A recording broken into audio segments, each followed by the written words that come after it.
Hey guys, what is going on? Sharp Thinking here. So I wanted to do a quick little short video on this Microtech Ultratech. So for those of you guys that follow me on Instagram, you know I actually found this knife at a concert.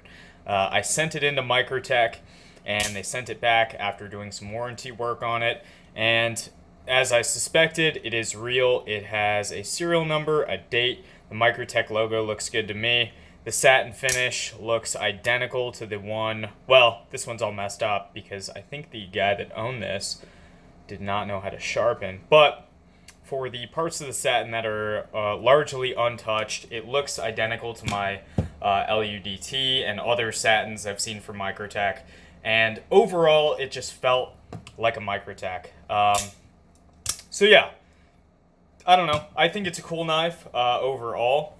It's kind of gadgety, which I can surprisingly appreciate. It's while it's not a high performance knife like the SOCOM, like this knife is an incredible hard use knife that cuts extremely well. You don't always need an insane hard use knife that is 10 thousandths behind the edge. Is it nice to have thinner geometry? Of course it is. But this knife I think will handle just about anything that the typical guy that carries a knife will throw at it. The blade, in terms of performance, actually reminds me of a Benchmade 940.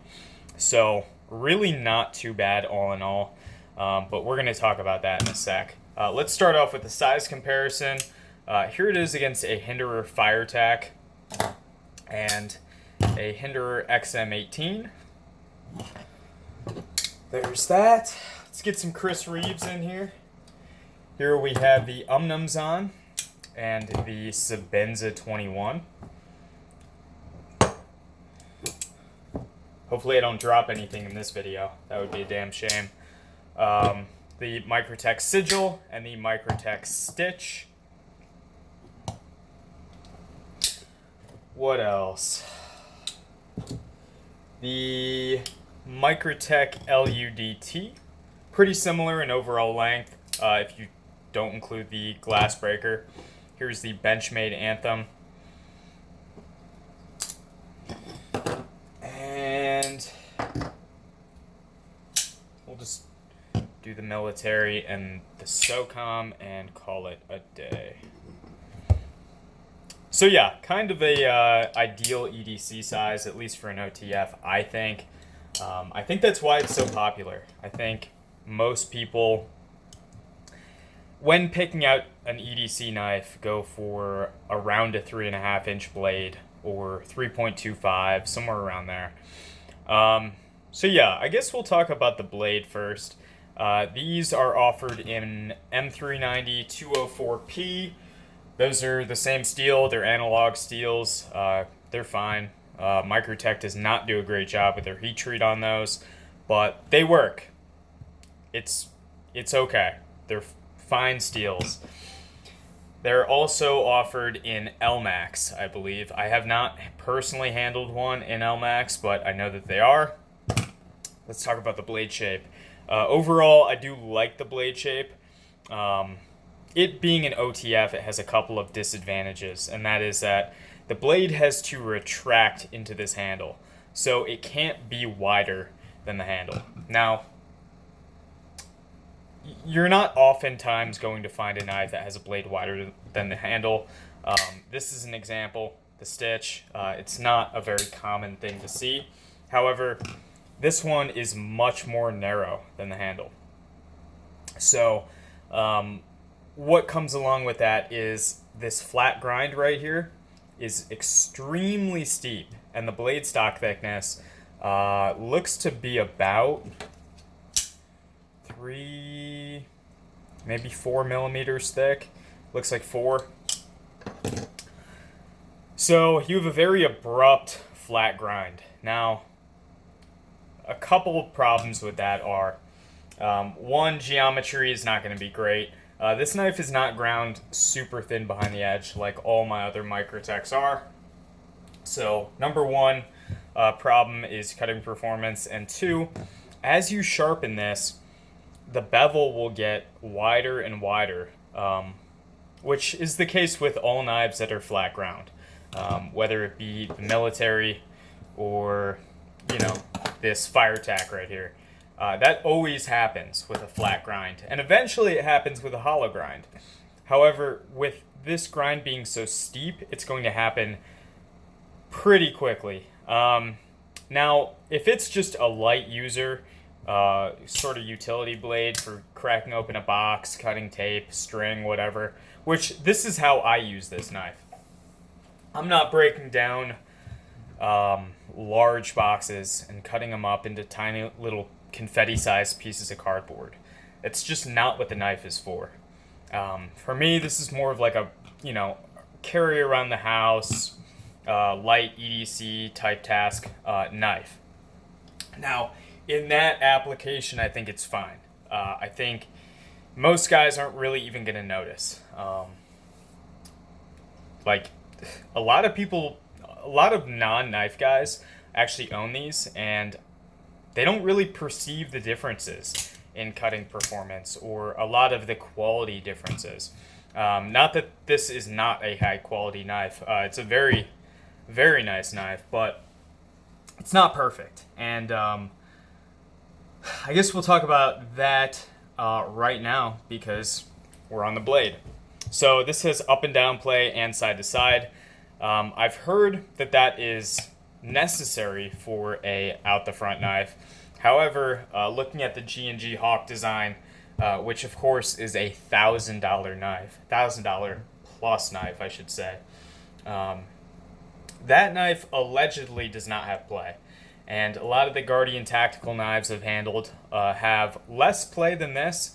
However, if you're used to a Benchmade, Infidel, or something like that, this has half the play that those knives do. So very high quality. In terms of a production OTF, those G&G Hawks are custom knives. They start at probably around $1,000. So with this knife being, I think, $290, maybe a little bit less, $270, you can't complain too much. Now, moving on to the action, when I found this guy, it would not retract or deploy when it was cold. I sent it into Microtech. They sent it back. It is now fixed. Don't know what the problem was. I tried lubricating it. I don't know what was going on. It just would not go. So it's nice to have it finally fixed. But that does draw a kind of a concern for me, which is, okay, well, what was causing that? So if it happened once with this knife, it can probably happen again. Now, I don't know if it was dust, dirt, and just random shit that ended up in the action or what, but it was an issue. The knife would deploy. It would kind of, it would just kind of deploy it like this far, or maybe that far when I pushed up on it. Now, this is like out of track. If that happens, you just pull it out and then it's back. Not a huge deal. But when the knife fails every time you try to deploy it, which here in Ohio, it gets cold, especially in the winter and fall. So this knife would not open up at all. In the summer, I think it might be fine. But yeah, just something I noticed and thought was noteworthy. Talking about the handle. So, where to start? I like this handle. It's very plain. I like plain handles. You can grip it in damn near any way you want. I don't really do reverse grip, but if you're uber tactical and an operator, then that might be your grip of choice. So this knife would do well in that. Handle's good. I like the contouring. The jimping does not cause any discomfort like it does on the XM18. This jimping is hellish in nature, as is this. This is just kind of indexing. It might provide grip, but it's not really something I notice, if I'm being honest. These are offered in almost every color imaginable.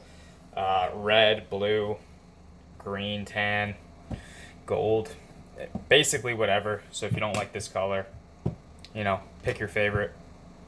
Pocket clip, good to go. I really like this clip. It has ample room for any kind of pocket you could imagine. I think you could probably fit half a deck of cards right in here. It has more pocket, well, what would you call that? The edge of the pocket.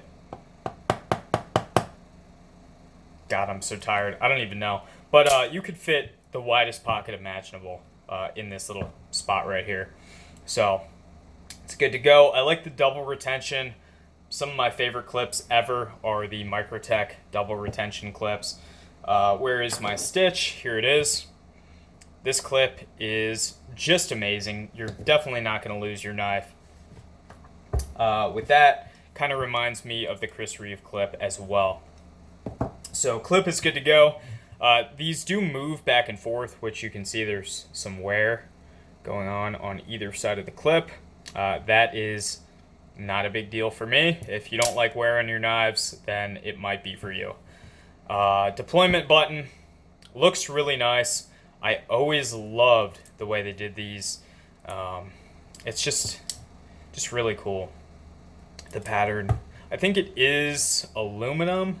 It's what it feels like. It doesn't really get super cold like steel does, but I could be wrong.